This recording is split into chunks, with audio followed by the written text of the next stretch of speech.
na uku. Kafin gari ya waye zuciyarta ta tsayar mata da shawarar gwara ta tafi Saudiya.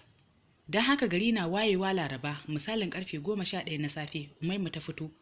Shirye take tsaf cikin kyakkyawar shigarta, dogon hijabi ne har ƙasa, babu inda kake iya gani daga fuskarta sai tafukan hannayenta. Ta ratayo jakarta mai ɗauke da passport ɗinta da kuɗi masu yawa, sannan ta haɗo da ATM card ɗinta, don idan kuɗin ba su isa ba ta fitar da wasu. Tana fitowa titi sai ta tsayar da tasi, tana zama ta ce kai ta Jalan Amfan, wato unguwar da ofisoshin embassy suke. Ta shaida masa embassin Saudi Arabia take so ta je, ba tare da ɓata lokaci ba suka tafi. Rigid 19 ne ya kama kuɗin shi, ta bashi rigid 20 ta wuce ba tare da ta karɓi canji ba. Shigar ta da wuya sai ta ga ma'aikatan na girmama ta. Suka karɓe ta cikin fara'a saboda shigarta ta burge su. Nan ta koro musu bayanin cewar visa take nema zuwa Saudiya har tsawon wata guda saboda tana so ta ga likita a can. Nan da nan aka yi ta dogon turanci da cike-ciken takardu. Dan suka ce ta dawo bayan kwana 2 bayan sun karɓi passport ɗinta. Sai ta tsinci kanta da farin ciki tun ma ba a tabbatar mata da za a bata bizar ba. Tana koma gida ta fara harhaɗa kayan tafiya ta zuba a cikin akwati. Kirga awanni kawai take don ta kagu kwana 2 ta cika ta je ta karɓo bizarta. Sai ya saura tikiti ne kawai za ta yanka ta hau jirgi ta tafi ƙasa mai tsarki. Haka kuwa aka yi. Kafin sati ya zagayo Umaimu har ta harhaɗa komai ta isa gari mai albarka Madina. Satin ta biyu a Madina ta ƙauraka cokan shabbaki. Bacci ne kawai yake dawo da ita ɗakinta na hotel. Addu'a kawai take akan ɗimbin buƙatu da kuma fatan cikawa da imani. Sannan ta dawo Maka inda ta ci gaba da gudanar da ibadunta. Kwana take a harami tana ɗawafi da nafilfili da addu'a. Addu'a take amma fa kuka take da hawaye, tana faɗa mai kowa mai komai abin da yake addabarta. Takan saki niqab ɗinta ta rufe fuskarta idan ta hangi 'yan uwanta baƙar fata, musamman idan ta ga 'yan Najeriya kuma Hausa Fulani, saboda ba ta so daidai da rana ɗaya ta haɗu da fuskar da ta sani. Ranar da ta cika wata guda kuma a ranar za ta koma gida Malaysia. Da daddare misalin karfe 9 tana cikin ɗawafin bankwana sai ta yi kicibis da wani abu da ya bata mamaki kuma ya firgita ta. Gashi cikin rashin sa'a bata saka niqab ɗinta ba, fuskarta a buɗe take tar kuma a fili cikin hasken lantarki kamar rana. Kamar yadda ta haɗu da mummunar faɗuwar gaba mai ɗauke da ɗimbin mamaki a bayyane a fuskarta, haka ta ga ya faru da su suma. Ta tsaya cak tana kallon su yayin da su ma suka kame suna dogon kallonta. Abdulsabur Abdulrashid ne, hannunsa sakale da kafaɗar wata mata, ga dukkan alamu matarsa ce wadda yake matukar so da ƙauna. Sai matar ta yi mamaki da razanar da Umaimu da Abdulsabur suka yi. Nan aka hau kallon kallo tsakaninsu su duka uku ba tare da wani daga cikinsu ya iya furta kalma ɗaya ba. Umaimu ce ta fara gaggauta barin wajen, ta kutsa cikin jama'a tun suna hango ta har ta ɓace musu. Ta sauka gidanta a ƙasar Malaysia lafiya. Tabbas addu'a ba ta faɗuwa ƙasa banza, Allah yana amsa addu'ar bayinsa a duk sanda suka roƙe shi. Ta roƙi Allah ya yaye mata kunci da damuwar nan da ta addabi zuciyarta, haka kuma ta samu sauƙin damuwar wadda ta dankare mata zuciya. Ita kaɗai a gidanta amma tana nishaɗi. Wannan muguwar faɗuwar gaban da mugayen tunanin abubuwan da suka faru da ita sun ragu. Haka Allah ya amsa addu'arta, ya rage mata tunanin matattun da ta rasa a cikin danginta. Ta samu tawakkali a ranta cewar sun tafi kuma ba za su dawo ba.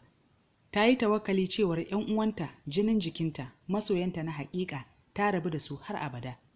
Ta tattara tunaninta, rayuwarta, lamuranta ga mahaliccinta. Shi kaɗai ne gatanta kuma shi ne mai taimakonta. Ta samu nutsuwa don har ta jawo abin karatunta ta fara karatun abin da za su yi nan gaba tun ma kafin a koya musu. Don haka daga dukkan alamu za ta fi 'yan ajinsu ganewa. Saboda karatu ne ake yinsa cikin sauƙi, babu neman wani biro bale littafi. Kwamfuta ce dai za a yi ta bincike a intanet, kowa yana firintin sai dai kai ta fitarwa a cikin takardu kana karantawa. Bayan nan ta mallaki manyan littattafan karatu wato textbooks waɗanda suke bayani filla-filla game da abin da take karanta. Su ma suna taimaka mata wajen ganewa sosai da sosai. Da hutu ya ƙare sai ta ci gaba da zuwa makaranta tana ɗaukar darasi. Kullum ba ta fashi, Asabar da Lahadi ne kawai take zama a gida ta yi ni bacci safe da rana. Da yamma kuma sai ta tsaya akan baranda tana kallon titi. Idan dare ya yi sai ta yi ta karatun boko ko ƙur'ani. Sai kuma ta ɗanyi kallo sannan ta tashi ta fara sallolin ƙiyamun laili. Waɗannan su ne abubuwan da take gudanarwa kullum a rayuwarta. Har yanzu da Faduwa da injiniya Abdulsabur ba su dawo ba. Ba wai ta damu su dawo ba, amma ko da yaushe suna faɗo mata a rai. Har ma ta fi ƙaunar kada su dawo balle su fara shiga rayuwarta. Ba ta ƙi a ce da suka tafin nan ba, to kar su sake dawowa har abada zai fiye mata sauƙi. Don ba ta son a dinga gaisawar kamar yadda suka buƙaci haka daga gare ta. Ta san sun fita gaskiya kuma ba ta kyauta musu ba. Maimakon ta yi rashin kyautawa, ai gara a ce ba sa nan, bata gansu ba, su ma ba su ganta ba. Dan ba za ta iya musu abin da suke bukata daga gare ta ba. Wannan alkawari ne ta yi wa zuciyarta, babu ita babu wani makwabci har abada. Yammacin ranar Lahadi ne misalin karfe 5 na yamma, Umaima na zaune a babban wajen shakatawa na Sunway Lagoon. Tana bangaren da aka killace namun daji wato zoo. Tana zaune a gefen wani dutse wanda ke bulbulo da ruwa, tana hango namun daji da dandazon turawan da suke layin daukar hotuna. Iska mai sanyi ce take kadawa, dan har cikin kanta take jin iska duk da hijabin da ta saka. Riga da siket ne a jikinta 'yan kanti masu launin fari da baki. Sannan ta saka takalmi fari mai tsananin tsini da jakar safara. Turawa biyu ne mace da namiji daban-daban suka zo suka buƙaci ɗaukar hoto da ita saboda ta yi kyau sosai. Sai kawai ta tsinci kanta tana duban jama'a tana murmushi ita ma kamar yadda suke yi mata murmushi da zarar sun haɗa ido da ita. Assalamu alaikum. Kalmar da ta ji kenan cikin kamulalliyar murya a saitin kunnenta na dama. Nan da nan ta wurga ido ta dubi inda muryar ta fito kafin ta gama waiwayawa kamshin turarensa ya daki hujojin hancinta.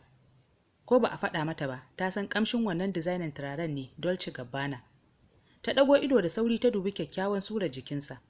Har zuwa zuƙeƙiyar fuskarsa yayin da idanuwanta suka tsaya cak tana kallon fararen haƙoransa da yake mata dariya. Ta yi matuƙar mamakin ganinsa a wajen kuma a daidai wannan lokacin. Bata amsa masa ba sai kawai ta dukar da kanta ƙasa. Abdulsabur ya sake matsowa gare ta cikin harshen Nasara ya ce, "Kin yi min izini in zauna a tare da ke?" Ta girgiza mishi kai alamar a'a. Sai ya murmushin ƙarfin hali ya ce, "Ni ne Abdulsabur maƙocinki. Yau sati na guda da dawowa." Wannan kalmar ta makwabci ita ta sake saka mata tsanar ya kasance kusa da ita, don haka tun bai rufe bakinsa ba ta miƙe tsam da sauri ko yoyo shi ba ta yi ba ta nufi gate ɗin fita. Kira yake, "Maye! Maye!" Ta ƙi waiwayowa a inda kalmar maye take sake hasalata. Ba ta yi wata ba ta tsayar da tasi ta shiga ta nufi gida. Take ta nemi nishaɗin da yake zuciyarta ta rasa sai ranta ya daɗa ɓaci. Ta yi da na sanin zama a gidan saboda takurawar da Abdulsabur yake mata. Tabbas dole ne ta tashi daga gidan da zarar kuɗin hayarta na shekara ya ƙare. Gara ta nemi inda babu baƙar fata ko ɗaya balle ma ya tunanin yi mata magana. Tana fitowa daga tasi ɗin ta ci karo da Dr. Faduwa ita da ƙawayenta sun fito daga cikin gate ɗin. Daga dukkan alamu rako su ta yi za su tafi. Don haka ta shiga tsaye da tasi ɗin da ta kawo Umaima. Kallanta ta yi tana ta ƙoƙarin sa haɗa ido da Umaiman ta yi mata magana. Ita kuma furta ki kallon inda suke balle su gaisa. Ta zaro kuɗin mai mota ta biya shi, ta saba jakarta a kafaɗa ta kawar da kanta gefe ta ƙara gaba. Dr. Faduwa ta bi ta da kallo kawai tana girgiza kai, da alama tana mamakin hali irin na Umaima. Jiki da jini, dare ɗaya Allah yake sauke ciwo sauƙi kuwa sai a hankali. Kwana ɗaya da yini guda cirtai tana ciwon ciki mai tsanani. Tun tana kan gado tana murƙusa su har ciwon ya tsananta ta faɗo ƙasa. Juyi kawai take a tsakar ɗaki, babu abin da take ambato sai wayyo Allah. Wai Allah. Wai cikina, Allah ka taimake ni.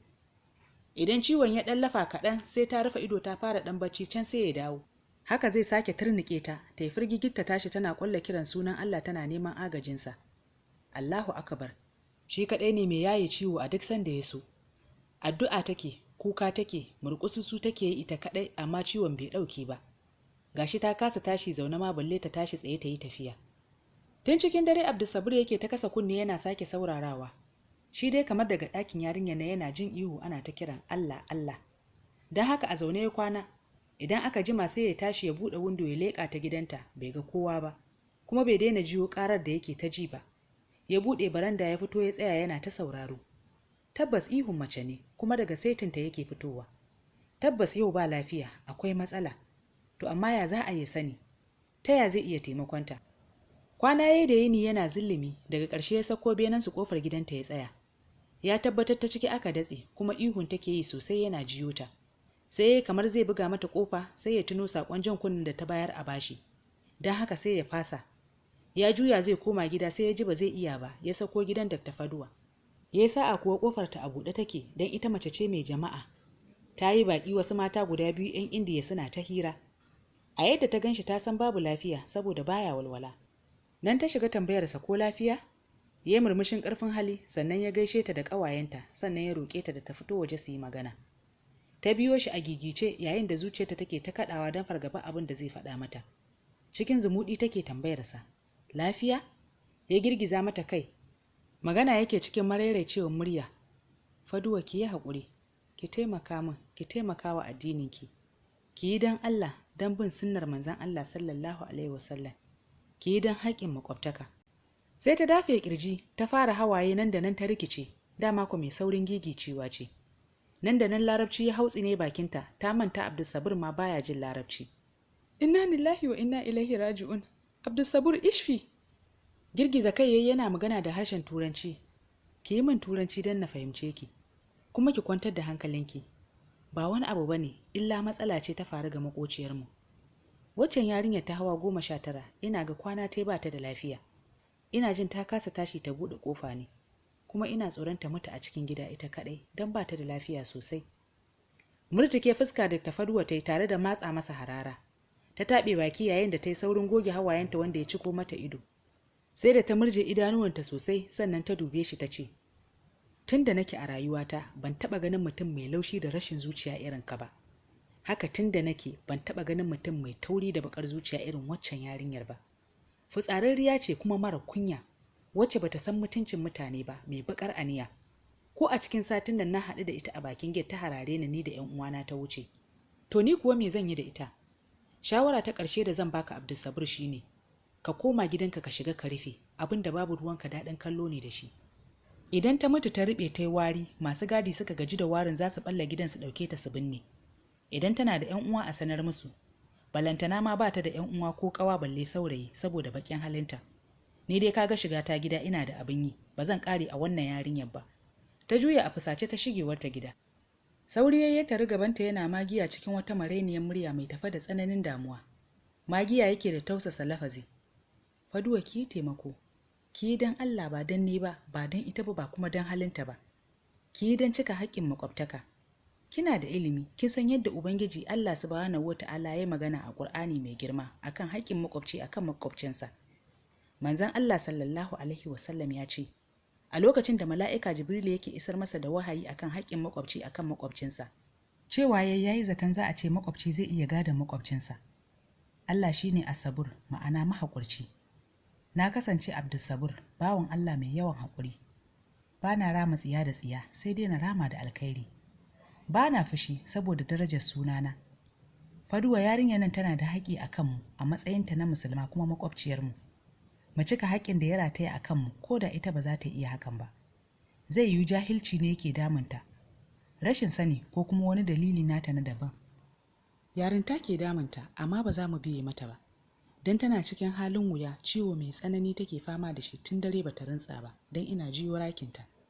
Dr. Faduwa ta yi kasake tana dubansa domin ya ɗaure ta da jijiyoyin jikinta. Ta faɗa cikin sassanyen murya, kana so in taimake ta ko? To ta ya zan iya taimakonta? Yarinyar da ta kulle kanta a cikin gida kuma ta ce a ja mana kunne kada mu sake shiga harkarta? Abdulsabur ya maraidaice ya ce, wajen masu gadi za mu je, mu sanar musu su ɗebo mu kulle su zo su buɗe ta baya a ga halin da take ciki. Sannan a matsayinki na likita, ki je da akwatinki na taimakon gaggawa, ki taimaka mata. Daga iyaka abin da kika yi, kin ga sai a kai ta asibiti. Dr. Faduwa ta ce, to shi kenan. Ka je ka sanar musu. Idan an buɗe gidan an tabbatar da ba ta da lafiya da gaske, kuma ta amince na zo, sai ka kira ni a waya na taho da akwatin nawa. Abdulsabur ya dukar da kai ƙasa ya yi godiya sannan ya hanzarta zuwa wajen masu gadi don ya sanar musu. Dr. Faduwa kuma ta koma cikin gida ta fara koro wa ƙawayenta labarin abin da yake wakana tsakaninsu da Umaima. Sun fusata da jin haka, dan suka shiga magiya da roƙo suna ba wa Dr. Faduwa shawarar cewa ko Umaima za ta mutu kada ta taimaka mata. Yayin da haushin Abdulsabur ya rufe su, suka yi ta Allah wadai da irin wannan rashin zuciya tasa. Bayan mintuna 10 wayar Faduwa ta yi ƙara, tana duba ta ga sunan Abdulsabur ne. Sai ta dubi ƙawayen nata ta yi murmushi. Gashi nan, ina jin zancen zai yi min. Aiko suka ce kada ta amsa da ƙyale su can su ƙarata. Haka ku akai, Faduwa ta ƙi amsa kiran da yake yi mata. Sai kira yake yana maimaitawa amma ta ƙi ɗagawa. Kwatsam suka ganshi a gabansu yayin da ya dubi Faduwa ya dubi wayar da take kan cinyarta tana ta ruri. Ma'ana dai amsa ne kawai ba za ta yi ba. Ya girgiza kai cikin rashin jin daɗi ya ce, ashe Faduwa baki aminta da ayar da na kawo miki ba, wadda take magana akan haƙƙin makwabci akan makwabcinsa? A cikin suratul Nisa'i, aya ta 36, Allah ya yi magana akan makwabta. Kuma ku bauta wa Allah, kada ku tara shi da kowane abu. Ga mahaifa a kyautata musu, kuma ga ma'abocin zumunci da marayu da matalauta da makwabci. ma'abocin kusanci da makwabci, manisanci da abokin gefe da hanya, da abubuwan da hannuwanku na dama suka mallaka. Lalle ne Allah baya son wanda ya kasance mai takama, mai yawan alfahari. Sadaqallahul azim. Faduwa ta dubi ƙawayenta ta ce, kun ji yadda yake ɗaure ni da jijiyoyin jikina ko? Ai dole na je na duba yarinyar nan. Ai kuwa nan suka haure da hatsaniyar kada ta je. Abdulsabir ya dube su ya nazarce su, ya sake tabbatarwa ba musulmai bane. Kana ganin su kaga zuriyan ɗin Hindu.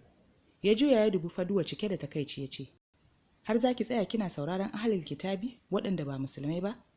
Ana miki maganar Allah ne da manzansa. Maganarsa har ta fi maganar mahaliccinki? Haba Faduwa, kada fa ki bata sanadiyar wannan abun ki rasa imaninki. Abu kalilan sai ya kai bawa ga aljanna, haka kuma kalilan sai ya kai mutum wuta. A sanadiyar taimakon yarinyar nan da zaki ki ceto ranta, zaki iya samun rahamar Ubangiji. Bai rufe bakinsa ba, Faduwa ta miƙe tsam, ta shiga ɗaki ta ɗauko akwatinta suka fice. Yayin da ƙawayenta suka bi su da harara, babu abin da suke ji sai haushin Abdulsabir da ita kanta Faduwa wadda ta biye masa. Abdulsabir da Faduwa dai ba sa daddara. Yanzu dai gashi nan sun ƙara nufar gidanta kuma sun sa a ƙara buɗe gidan da ta gargaɗe su da kada a ƙara mata haka. Shin za ta yadda su duba ta su ba ta taimakon da take buƙata? Ko kwa za ta sake wulaƙanta su? Ma haɗu da ku a kashi na gaba domin jin halin da Umaima take ciki. Kada dai ku gajiya da bani ƙwarin gwiwa ta hanyar subscribe, like, comment da kuma sharing a group ɗinku. Na gode da irin goyon bayan da kuke bani, kuma na gode da kasancewarku abokan hira. Taku har kullum abokiyar hira.